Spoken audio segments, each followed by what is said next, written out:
Name one player the Niners need to showcase more. I mean, we've been hinting at it all freaking show. I feel like it's clear that it's Brandon Ayuk, and you can look at this at two different ways. You can look at this as on the field. You can look at this as off the field. And I think Brandon Ayuk fits both of those molds. I think Brandon Ayuk should be the number one weapon in the passing game. He always finds a way to be open. He's a hell of a player. He's ascending. He's the future, hopefully. And then off the field, a lot like Jimmy Ward, where it's you get a mic in front of his face, he's going to say very interesting things. You just got to give him the chance. You got to ask him the right questions. You got to pull him out of his shell a little bit. But he's the guy that's just got that confidence, that swagger, where he's going to give you a sound clip that you're like, yeah, this is worth writing about 100%. I got to go write a full paper or full page about this. Brandon Ayuk, I think, fits that mold both on and off the field. He's a clear choice for me. Yeah, I mean, showcase is a good word because they don't showcase him. When all of their players are healthy, he is the fourth option. And what's interesting about him is like he's the consistent guy. He did get 1,000 yards. He never misses games. But how many 100-yard receiving games did he have last year? Off the top. 2, maybe? 1. 1? Okay. What is the signature Brandon Ayuk performance from his career? I mean, the signature, there's a play, the play against the Eagles where he goes down the sideline and leaps, buddy. Okay, so you see what I'm saying? Like they haven't showcased him. Like they don't put him in those situations when it's got to have it plays. It goes to Kittle or Debo or Jawan Jennings. Like he still produces. I'm not taking anything away, but maybe it's just Kyle's preference. When it's these key moments, he doesn't trust Ayuk or he trusts someone else. But I think he's just one big moment, big game away from breaking through. And I think the Niners got to give him that opportunity because he hasn't had that breakthrough performance yet that would make him a Pro Bowl household name. Yeah. Yeah, that's totally fair. And he needs it. He definitely does need it. And he needs an opportunity. Maybe that's what he's asking for. Like, give me the damn ball. Like damn ball. Stop throwing it. Like, Debo as a receiver has evolved into like, what is his route tree now? Where does he win? Ayuk wins. Slants. I honestly, they don't even call slants that much. It's like things with gradual breaks, shallow crosses. He was running shallow crosses. That's good.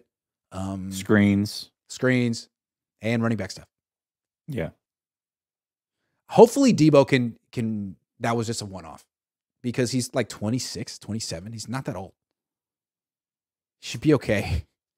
I mean, Debo's older for being in the league as long as he is. I mean, I think, believe it or not, him and Juju are like the same age. Or Juju's younger. I think Juju might be younger than him.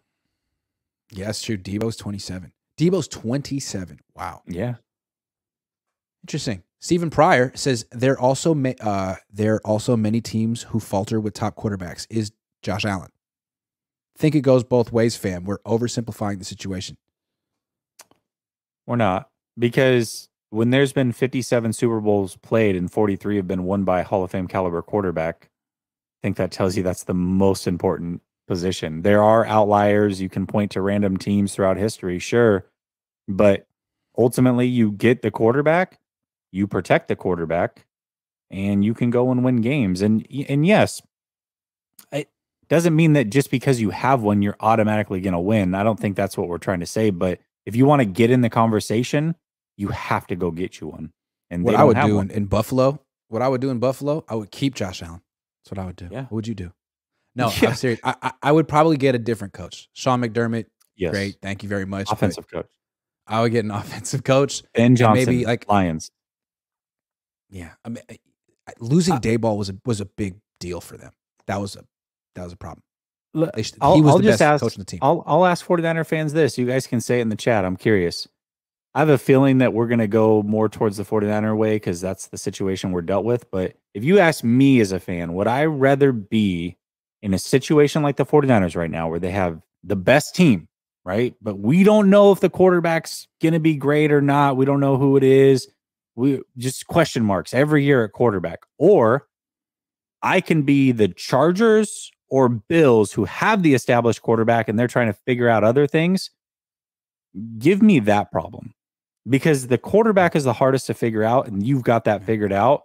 I personally would much rather have the Buffalo Bills problems or the Chargers problems, because I know with the quarterback, for the next 10 years, you're going to be in the conversation. You don't have to have all the best talent in the world now. You're going to have to build up certain things to go win for sure. It takes a whole team, but I give me that problem, me personally, over what the 49ers problem is.